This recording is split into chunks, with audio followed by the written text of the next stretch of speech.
Hey, I'm Dawson Sweetland. I play baseball at Vol State, and this is the No Playbook Podcast.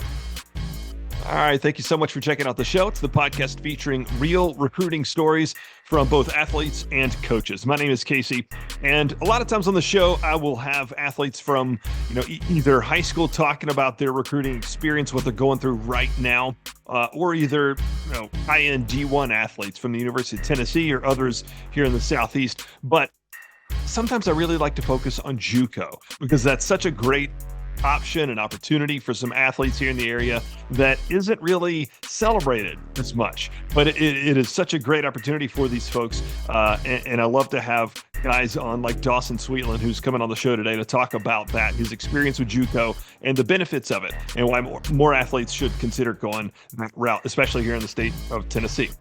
This episode is sponsored by Stinnett Collision with locations in Maryville and Sevier County. Get to Dawson Sweetland right after this. Sit tight. Hi, I'm Zach Stinnett, third-generation owner of Stinnett Collision. As a proud supporter of Tennessee athletics, we know that every game counts. When a collision puts you out of play, we're here to get you back in the game.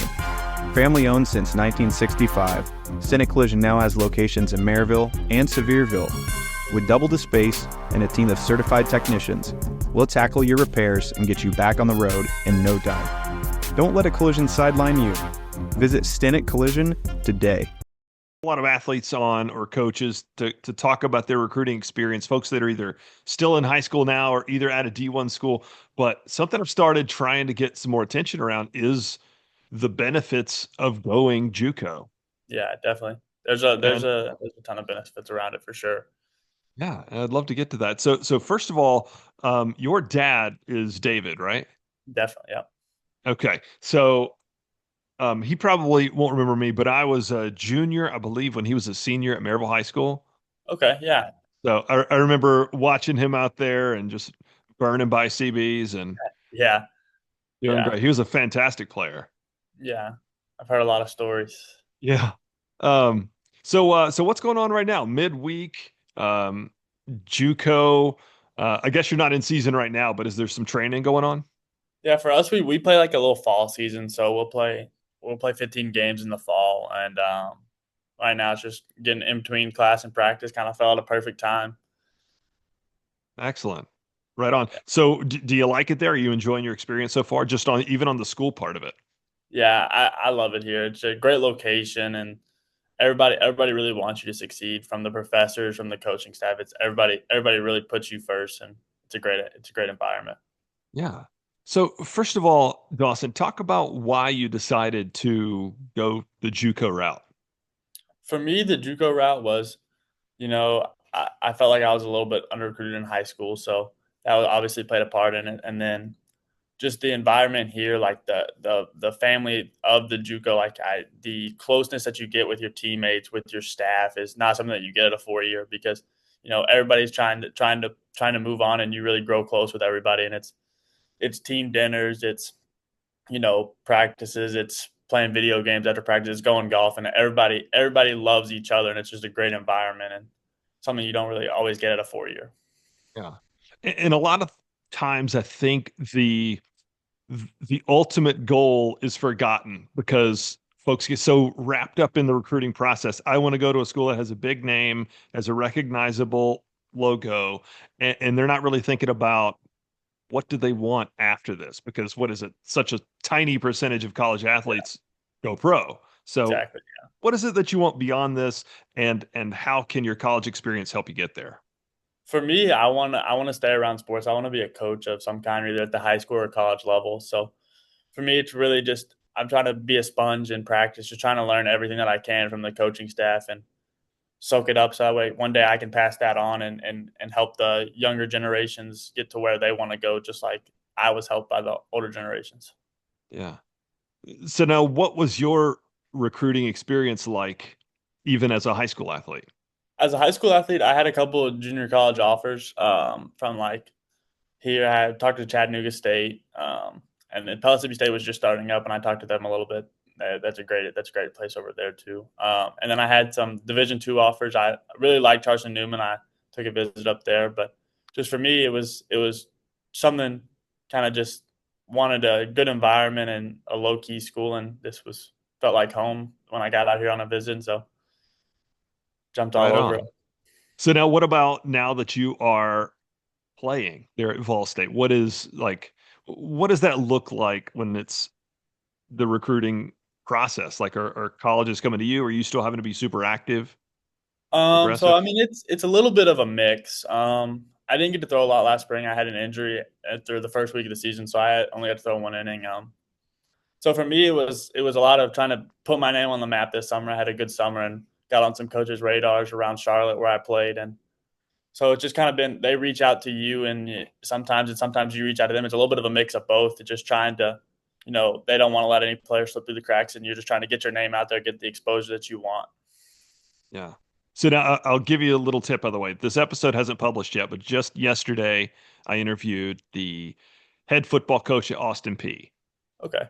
And I asked him, what is, when you're doing your recruiting, what is the biggest red flag or positive that you can find? And he emphasized, I bet he said it 5 times in the interview, how what he cares most about is an athlete's passion for the game. Yeah. And he mentioned like if there's somebody that seems to be caught up in recruiting or getting paid or something, like he's like that they're not going to work in the system. I want to know people that absolutely love the game and they can't not play it. And Yeah. so that's something that just to kind of let you know that I guess I'm sure there's more coaches that are like that. Yeah. Definitely. That's definitely the thing that you see in the recruiting aspect is everybody wants to be all about baseball. Now you mentioned there are a lot of benefits to JUCO. Can you mention some of those? Yeah, for me it was, do I want to go play at these 4-year schools where there's going to be 24, 25-year-old guys that, you know, have eligibility left or at a junior college it's the oldest you're going to see is 21 and third year guys, and I mean at 25 your body's fully developed. Like as an 18-year-old it's like that those guys are bigger than me. They're more developed, they're stronger, and so it was trying to play right away was a big part of it because I wanted to play baseball, and just watching it isn't as much fun. I don't think so. That was one big benefit for me, and then like I said, the team first environment, like everybody wants you to succeed. That was another big benefit for JUCO. I mean, like we have academic coaches here that their one job is to help you any way you need it, whether it's tutoring, whether it's helping you stay on top of your work. It's a great environment.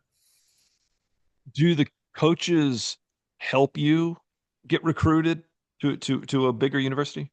Yeah, the coaches they're sending out your stuff. They're sending out your metrics, your velocities, all those kind of things. And so the biggest thing to me is, when those coaches reach out to them, it's hey, what do you have? And then they're just trying to get us out just like we're trying to get out. That's great. I would imagine as a coach for a JUCO, it probably helps them in their recruiting if they can say, "Hey, we had this many guys go on to bigger schools."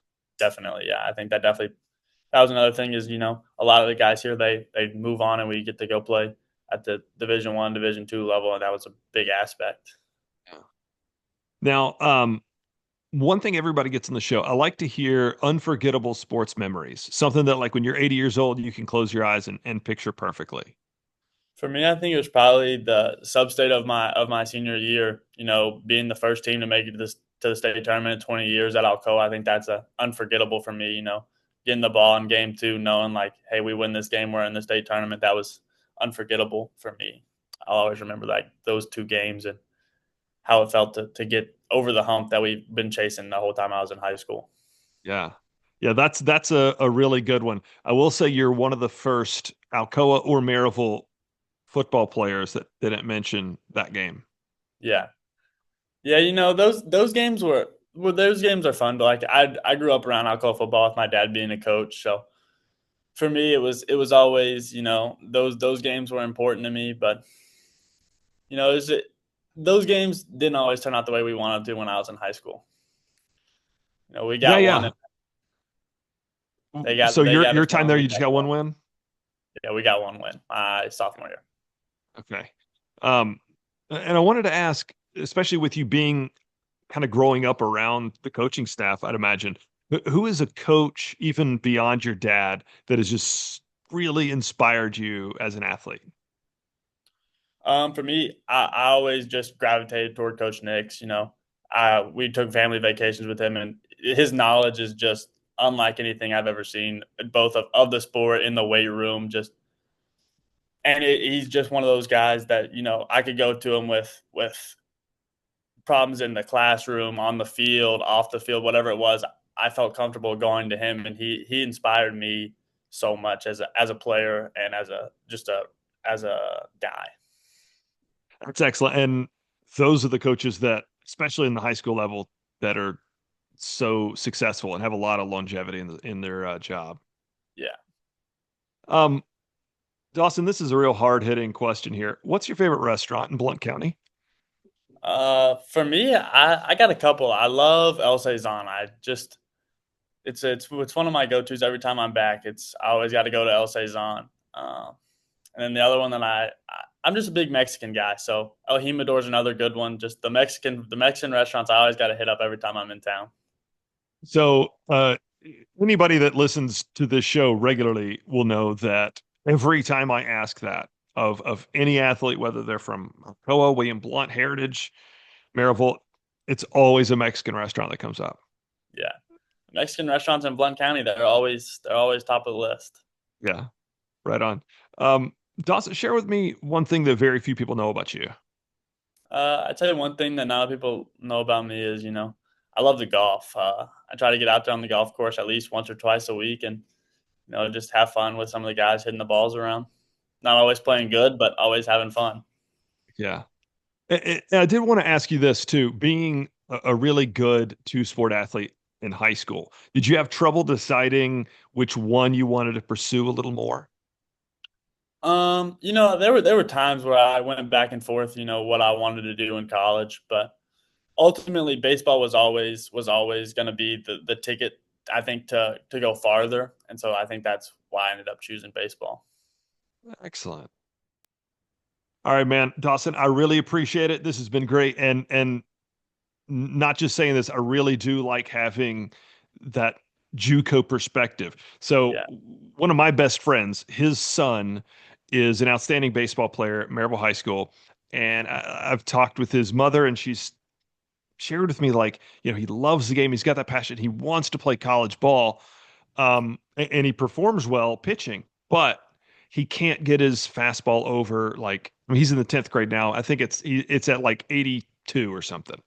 yeah, And he's saying, like, I'm not going to get recruited if I can't hit 90, basically. yeah. So I've been trying to say you should consider JUCO.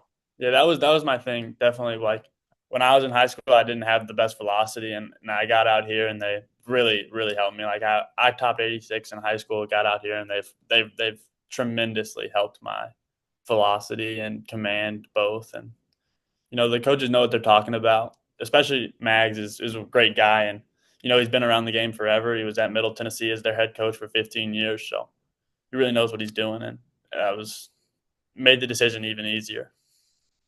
Love to hear that, man. I really appreciate your perspective, and it'll be a couple weeks, but I'll tag you and all that good stuff when I put this out.